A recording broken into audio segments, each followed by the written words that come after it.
Hey guys, this is Miss Smith. We're going to do a video about shifting in verb tense. So this would be when a verb or you have multiple verbs in a sentence, they may not necessarily be in the same tense. So we need to figure out if that is correct or if we need to make sure they all match.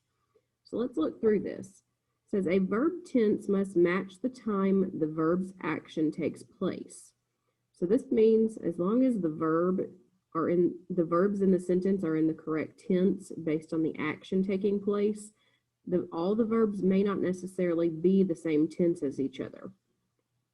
Okay, a shift in verb tense is when tenses in a text change. When the actions take place at the same time, a shift in tense is inappropriate.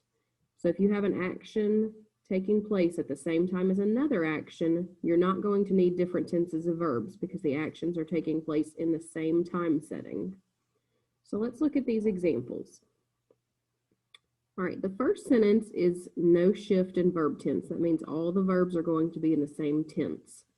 It says, yesterday we took a bus to go to school, but we walked back home. So both of these are taking place in the past.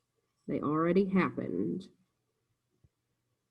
Okay, the next one is an example of an inappropriate shift in verb tense. That means that the tenses are not changed correctly. So yesterday we took a bus to go to school, but we will walk back home. All right, so we know that we've already taken the bus to school. We're talking about things that happened in the past. So this one says future. If our events are all taking place in the past, they've already happened, we do not need a future tense verb. So that would be an inappropriate shift in verb tense. All right, let's look at the next one. So it says, tomorrow I will start early for my office. Yesterday, I started late and reached my office after 9:30. Okay, so in this set of sentences, we have different verb tenses. We need to determine if this is written correctly. So tomorrow, I will start early for my office. So I know that will start is something that's going to happen in the future, which would make sense since I'm using the word tomorrow. My next part of it says, yesterday I started late and reached my office after 9:30. So now we have yesterday. So this is a past day. It already happened. So they put this verb and this verb in past tense. So that does make sense. All right, let's look at this example. Tomorrow I will start early for my office. Yesterday I will start late and will reach my office after 9:30. All right, so the same set of sentences, they've just changed the verb tenses. So tomorrow I will start, that one is still correct because you're talking about tomorrow. It has not happened yet. Yesterday I will start, well, I see a mistake already. Yesterday already happened, so it cannot be future. It would be past since it already happened yesterday. And will reach, oh, here we go again.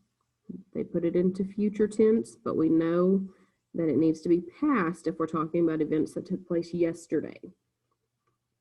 All right, so let's do some examples together.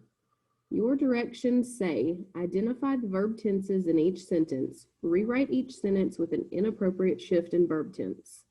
If the tenses are correct, write correct sentence. So we need to look at these sentences and determine if the shifts in verb tense are written correctly or if something needs to be changed.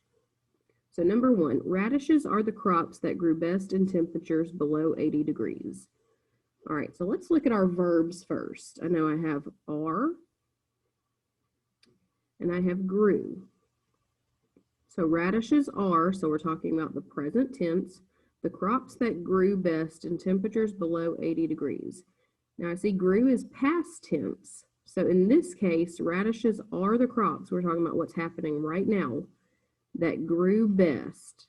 So that's saying what already happened. So in this case, we do need to rewrite this sentence. We need to have both verbs in the present tense to make sense with this event. So I'm going to say radishes are the crops that grow, not grew, best in I'm going to abbreviate temperature to temps. Below 80 degrees. All right, let's look at number 2. My teacher suggested extra practice when I failed my grammar test. Okay, so we have suggested and failed. So my teacher suggested, so it's something that she already did, extra practice when I failed. So that's also something that already happened, my grammar test. All right, so in this case, these two do make sense together because they're both talking about an event that already took place. You failed your test previously, so your teacher suggested that you do extra practice. So in this case, we just need to write correct sentence.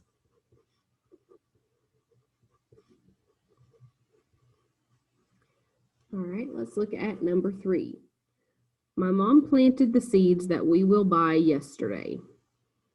All right, so I see planted and I see will buy. All right, so I know that these events are taking place yesterday. So that means they've already happened in the past. So I need to make sure my verbs say that as well. Planted is past tense. Oh, but I see will buy. Will buy is going to be in the future. So I know that I need to change that one to make it make sense. So it should be my mom planted the seeds that we bought. So I need to make it already happen yesterday. All right, now I need you to try these last 3. You've seen us go through examples. I've explained the differences in shifts in verb tense. So I want you to try 4 through 6 on your own.